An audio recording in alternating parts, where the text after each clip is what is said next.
జవహర్ నగర్ పరిధిలోని బాలాజీ నగర్లో ర్యాంకీ చెత్త లారీలు తిరగకూడదంటూ బీజేపీ నాయకులు రోడ్డుపై దిగ్బంధనంతో ధర్నా నిర్వహించడంతో ఉద్రిక్తత నెలకొంది. గ్రామ పంచాయతీ తీర్మానాన్ని పట్టించుకోకుండా ర్యాంకీ లారీలు ప్రజల మధ్య తిరుగుతున్నాయంటూ నాయకులు మండిపడ్డారు. ఇటీవల చోటు చేసుకున్న ప్రాణనష్టం, గాయాల ఘటనలను గుర్తు చేసిన బీజేపీ నాయకుడు ఏనుగు సుదర్శన్ రెడ్డి వెంటనే మున్సిపల్ కమిషన్, ట్రాఫిక్ పోలీసులు చర్యలు తీసుకోవాలని డిమాండ్ చేశారు.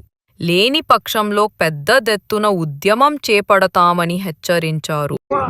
ముందుగా అందరికీ నమస్కారం.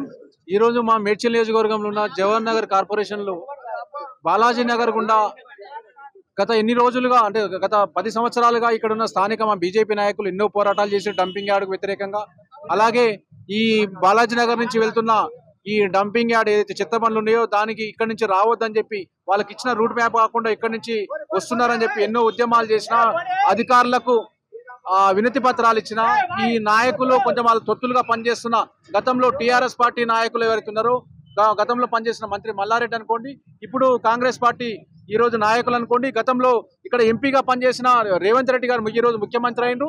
ఎంపీగా ఉన్నప్పుడేమో ఆయన చెప్పిన మాటలకు ఇప్పుడు చేసే పనులకు ఎటువంటి పొంతన లేకుండా పోయింది. ఎంపీగా ఉన్నప్పుడు ఇక్కడ నుంచి డంపింగ్ యార్డ్ లేబడతాం, ఇక్కడ నుంచి రానియమని చెప్పిన రేవంత్ రెడ్డి ఆయన మర్చిపోయిండు.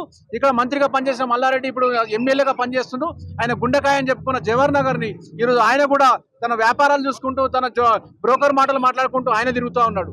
కానీ ఇక్కడ స్థానిక సమస్యలపై ఒక్కరు కూడా స్పందించకపోవడం వల్ల మా బీజేపీ పార్టీ మాత్రమే నిరంతరం వారి కోసం పోరాడుతోంది. దానిలో అనుగుణంగానే ఈరోజు డంపింగ్ ఏదైతే చెత్త బండ్లను ఇక్కడ రాకుండా ఇక్కడ నిరసన వ్యక్తం చేస్తుంటే భయభ్రాంతులకు చేస్తున్న కొంతమంది నాయకులు అనుకోండి, వాళ్ళ ఓనర్స్ తొత్తులుగా పనిచేస్తున్న రామ్కీ సంస్థ తొత్తులుగా పనిచేస్తున్న వాళ్ళు మా నాయకుల మీద లారీలతో దక్కిస్తాం, మేము ఏదైనా చేస్తామని చెప్పి భయపెట్టిస్తున్నారు.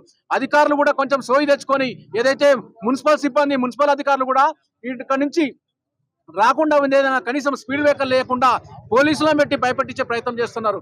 మరొకసారి నేను ఇక్కడ ఈ వేదిక ఈ ధర్నా ద్వారా మేము మీడియా ద్వారా చెప్తున్నాం, మీరు ఇలాగే మేము నియంతలాగా పనిచేస్తాం, రామ్కీ సంస్థ తొత్తులుగా పనిచేస్తాం అని చెప్పిన అధికారులకు కూడా వచ్చే మళ్ళీ ఈ రోజు కాకుండా మా ఎంపీ గారి దృష్టికి తీసుకెళ్లి వీళ్ళు పెద్ద ఎత్తున నిరసన కార్యక్రమాలు ఇక్కడ నుంచి జవహర్ నగర్ ప్రజలకు సంబంధించిన సమస్యలపై నిరంతరం పోరాటం చేస్తూనే ఉంటాం అని చెప్తూ ఈ రోజు ఈ కార్యక్రమం పాల్పంచుకున్న మా బీజేపీ సోదరులందరూ కూడా పెద్ద ఎత్తున కార్యక్రమాలు తీసుకోవాల్సిందిగా కోరుకుంటూ నాకు ఈ అవకాశం ఇచ్చినందుకు ధన్యవాదాలు తెలియజేస్తున్నాం.